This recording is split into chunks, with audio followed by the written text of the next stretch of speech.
എല്ലാവർക്കും നമസ്കാരം. ഞാൻ സരിത മഹേശ്വരൻ. ഇന്ന് ശ്രീമദ് വാൽമീകി രാമായണത്തിൻ്റെ ബാലകാണ്ഡത്തിലെ 52-ാമത്തെ സർഗത്തിൽ 7 മുതൽ 12 വരെയുള്ള ശ്ലോകങ്ങളാണ് നമ്മൾ പഠിക്കാൻ പോണത്. കഴിഞ്ഞ ദിവസം നോക്കി നമ്മൾ പറഞ്ഞു നിർത്തിയ കഥ, വിശ്വാമിത്രൻ വസിഷ്ഠ മഹർഷിയുടെ ആശ്രമത്തിൽ അവിടെ വന്നപ്പോഴുള്ളതായ ആ ഒരു സമ്പദ് സമൃദ്ധി, പച്ചപ്പും അതുപോലെ മൃഗങ്ങളും എല്ലാവരുടെയും ഒരു അനുകൂലമായിട്ടുള്ള ഒരു ജീവിതമൊക്കെ കണ്ടിട്ട് വളരെയധികം സന്തോഷമായി എന്നാണ് പറഞ്ഞത്. അങ്ങനെ അവർ തമ്മിൽ വർത്തമാനം പറഞ്ഞുകൊണ്ട് ഇരിക്കുകയായിരുന്നു. ആദ്യം വിശ്വാമിത്രൻ വസിഷ്ഠനോട് കുശലങ്ങളൊക്കെ ചോദിച്ചു. ഇനി വസിഷ്ഠൻ വിശ്വാമിത്രനോട് ഇതുപോലെ തന്നെയുള്ള ചോദ്യങ്ങൾ ചോദിക്കുകയാണ്. നമുക്ക് 7-ാമത്തെ ശ്ലോകം നോക്കാം. കച്ചിത്തേ കുശലം രാജൻ കച്ചിദ്ധർമ്മേണ രഞ്ജയൻ പ്രജാ പാലയസേ രാജൻ രാജവൃത്തേന ധാർമ്മിക. കച്ചിത് എന്നുള്ളത് സംസ്കൃതത്തിൽ ചോദ്യം ചോദിക്കണതിൻ്റെ ഭാഗമായിട്ട് വരണ ഒരു വാക്കാണ്. അതൊരു അവ്യയമാണ്. കച്ചിത് എന്നുള്ളത് ചേർത്ത് ചോദിക്കുക. ആദ്യം കഴിഞ്ഞ സർഗത്തിൽ നമ്മൾ കണ്ടു അബി എന്ന് ചേർത്ത് ചോദിക്കണത് കണ്ടു. അപ്പോൾ അതും ചോദ്യമാണ്. കച്ചിത് എന്ന് പറഞ്ഞിട്ട് അതും ചോദ്യമാണ്. ഇതിൽ അയോധ്യാകാണ്ഡത്തിൽ രാമായണത്തിൽ തന്നെ ഒരു സർഗത്തിൻ്റെ പേര് കച്ചിത് സർഗം എന്നുണ്ട്. ശ്രീരാമനും ഭരതനും തമ്മിലുള്ളതായ സംഭാഷണം കാട്ടിൽ വെച്ചിട്ട്. അപ്പോൾ ചോദ്യങ്ങളാണ്, ശ്രീരാമൻ ഭരതനോട് ചോദിക്കുന്ന ചോദ്യങ്ങൾ. അപ്പോൾ എല്ലാ ശ്ലോകങ്ങളുടെയും തുടക്കത്തിൽ കച്ചിത് എന്ന് ചേർക്കുന്നുണ്ട്. അത് പ്രശ്നവാചിയായിട്ടുള്ള വാക്കാണ്. കച്ചിത്തേ കുശലം രാജൻ, അല്ലയോ മഹാരാജാവേ വിശ്വാമിത്ര, അങ്ങയ്ക്ക് സുഖം തന്നെയല്ലേ? അങ്ങ് സൗഖ്യത്തോടു കൂടി ഇരിക്കുന്നുവല്ലോ. അതുപോലെ തന്നെ പ്രജകളെയൊക്കെ ധർമ്മത്തോടു കൂടി രഞ്ജിപ്പിക്കുന്നില്ലേ? പ്രജാഹ ധർമ്മേണ രഞ്ജയൻ പാലയസേ കച്ചിത്. പ്രജകളെ മുഴുവനും ധർമ്മത്തോടു കൂടിയല്ലേ പരിപാലിക്കുന്നത്? രാജ്യം പരിപാലിക്കുന്നത് ധർമ്മത്തിലാവാം, ധർമ്മത്തിലല്ലാതെ ആവാം. ധർമ്മത്തിനെ ഒട്ടും ആശ്രയിക്കാതെ രാജ്യം ഭരിക്കുന്നവരും ഉണ്ട്. പക്ഷെ അങ്ങനെയൊന്നും അല്ലല്ലോ. വളരെ ഭംഗിയായിട്ട് എല്ലാവർക്കും ആ ഭരണത്തിൻ്റെ സുഖം അനുഭവിക്കാൻ പറ്റുന്നുണ്ടല്ലോ. ധർമ്മത്തോടു കൂടി തന്നെയല്ലേ അങ്ങയുടെ പ്രവൃത്തികൾ മുമ്പാക്കം പോണത്.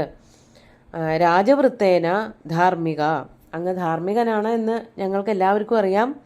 വളരെ കൃത്യമായിട്ടുള്ള ധർമ്മത്തോടു കൂടിയിട്ടുള്ള രാജവൃത്തം കൊണ്ട്, അങ്ങയുടെ പ്രവൃത്തികളെ കൊണ്ട് തന്നെയല്ലേ രാജ്യശാസനം നടത്തുന്നത്. അങ്ങയുടെ രാജ്യത്ത് എല്ലാവർക്കും സുഖം തന്നെയല്ലേ എന്നുള്ള ചോദ്യമാണ്. അതാണ് ഇനിയുണ്ട് 2-3 ചോദ്യങ്ങൾ ഇതുപോലെ. വളരെ ഭംഗിയായിട്ട് ധാർമ്മികതയോട് കൂടിയിട്ട് രാജ്യം ഭരിക്കുന്നില്ലേ എന്നുള്ളതാണ് ആദ്യത്തെ ചോദ്യം. അടുത്തത് ഭൃത്യന്മാരെ കുറിച്ചിട്ടുള്ളതാണ്. 8-ാമത്തെ ശ്ലോകം നോക്കാം. കച്ചിത്തേ സംഭൃതാ ഭൃത്യാ കച്ചിത്തിഷ്ഠന്തി ശാസനേ കച്ചിത്തേ വിജിതാ സർവേ രിപവോ രിപുസൂദനാ. സംഭൃതാഃ ഭൃത്യാഃ ശാസനേ തിഷ്ഠന്തി കച്ചിത്. അതായത് ഭൃത്യാഹ സംഭൃതാഹ, അങ്ങയ്ക്ക് ആവശ്യാനുസരണം ഭൃത്യന്മാർ, സേവക വൃന്ദങ്ങൾ ധാരാളമായിട്ടില്ലേ? അതാണ് ഭൃത്യാഹ സംഭൃതാഹ കച്ചിത്. തേ, അങ്ങയ്ക്ക് ധാരാളം ഭൃത്യന്മാരില്ലേ? മാത്രമല്ല തേ ശാസനേ തിഷ്ഠന്തി കച്ചിത്, അവർ പറഞ്ഞാൽ കേൾക്കുന്നില്ലേ?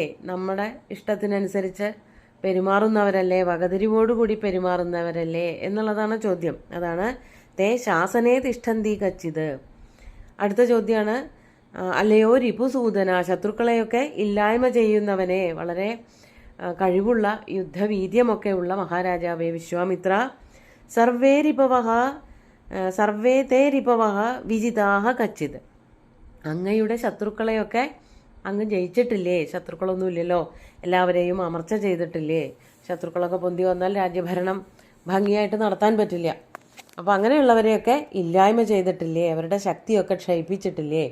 ധാരാളം സേവക വൃന്ദങ്ങളില്ലേ? അങ്ങയ്ക്ക് അനുകൂലമായിട്ട് വർത്തിക്കുന്നവർ രാജ്യത്ത് ധാരാളമില്ലേ എന്നുള്ളതൊക്കെയാണ് ചോദ്യങ്ങൾ.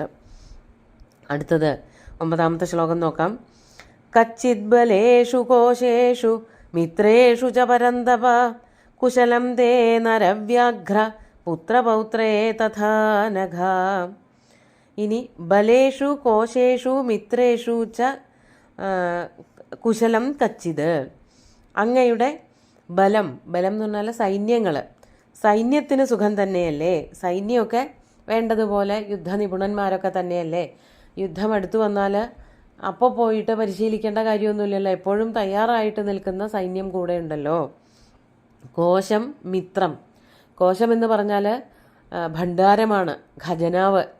അതും ധാരാളമില്ലേ? സാമ്പത്തികമായിട്ട് മുന്നാക്കം തന്നെയല്ലേ നിൽക്കുന്നത്? ആവശ്യാനുസരണം ധനം കൈകാര്യം ചെയ്യാൻ പറ്റുമല്ലോ.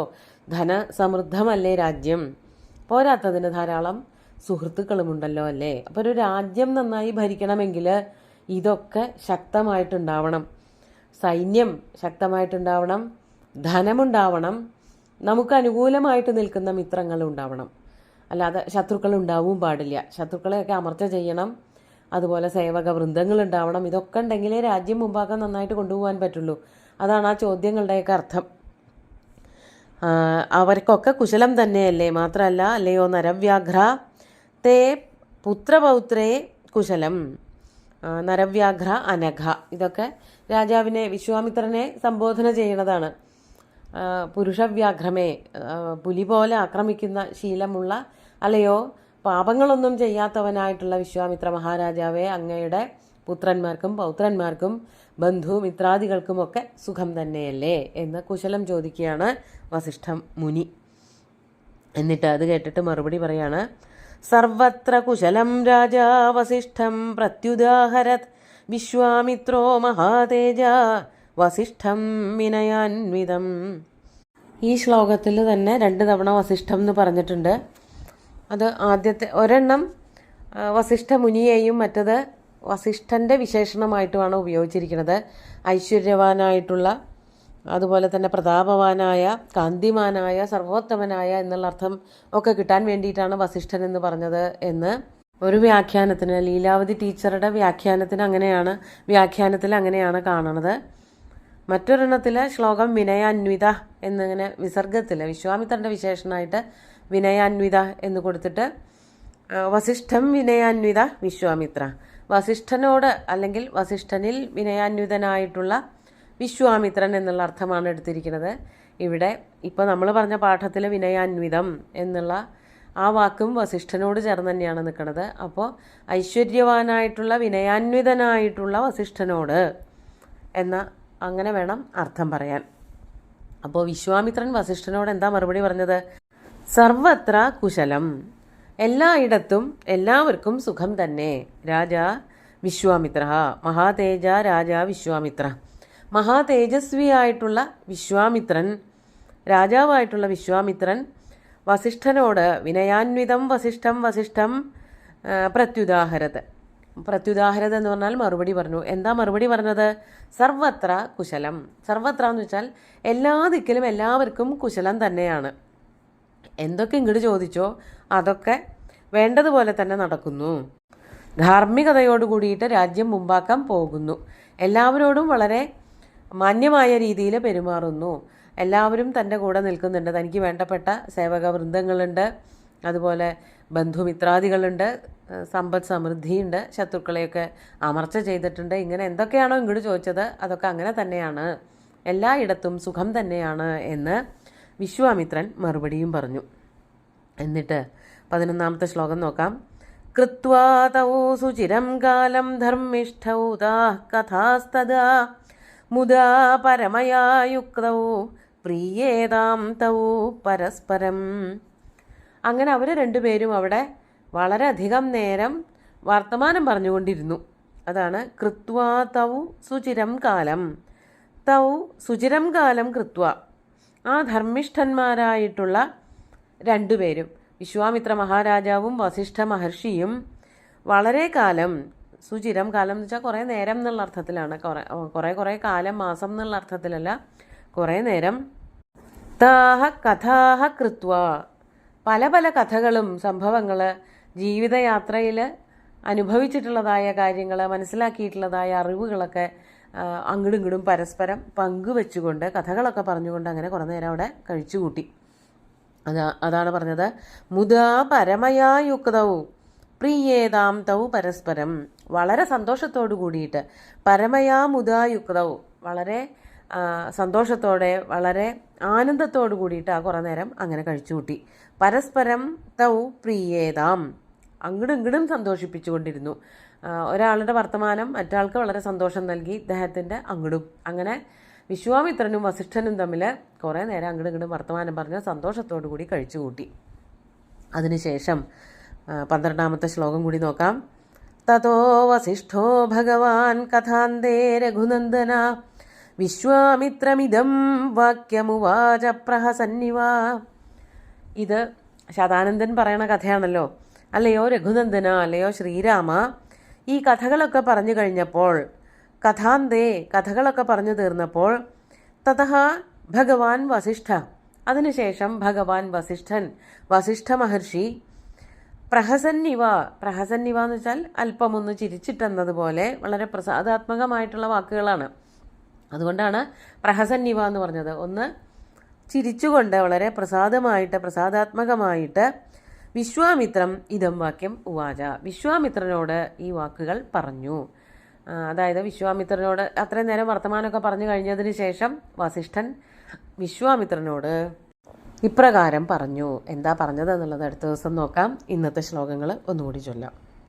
കച്ചിത്തേ കുശലം രാജൻ കച്ചിത് ധർമ്മേണ രഞ്ജയൻ പ്രജാ പാലയസേ രാജൻ രാജവൃത്തേന ധാർമ്മിക കച്ചിത്തേ സംഭൃതാ ഭൃത്യാ കച്ചിത് തിഷ്ഠന്തി ശാസനേ കച്ചിത്തേ വിജിതാ സർവേ രിപവോ രിപുസൂദന കച്ചിത് ബലേഷു കോശേഷു മിത്രേഷു ച പരന്തപ കുശലം തേ നരവ്യാഘ്ര പുത്രപൗത്രേ തഥാനഘ സർവത്ര കുശലം രാജാ വസിഷ്ഠം പ്രത്യുദാഹരത് വിശ്വാമിത്രോ മഹാതേജ വസിഷ്ഠം വിനയാന്വിതം കൃത്വാ തൗ സുചിരം കാലം ധർമ്മിഷ്ഠൗ താഃ കഥാസ്തദാ മുദാ പരമയാ യുക്തൗ പ്രീയേതാം തൗ പരസ്പരം തതോ വസിഷ്ഠോ ഭഗവാൻ കഥാന്തേ രഘുനന്ദന വിശ്വാമിത്രമിദം വാക്യം ഉവാച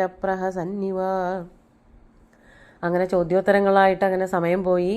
അവസാനം കഥകളൊക്കെ പറഞ്ഞു കഴിഞ്ഞപ്പോൾ വസിഷ്ഠൻ ചോദിക്കുകയാണ്.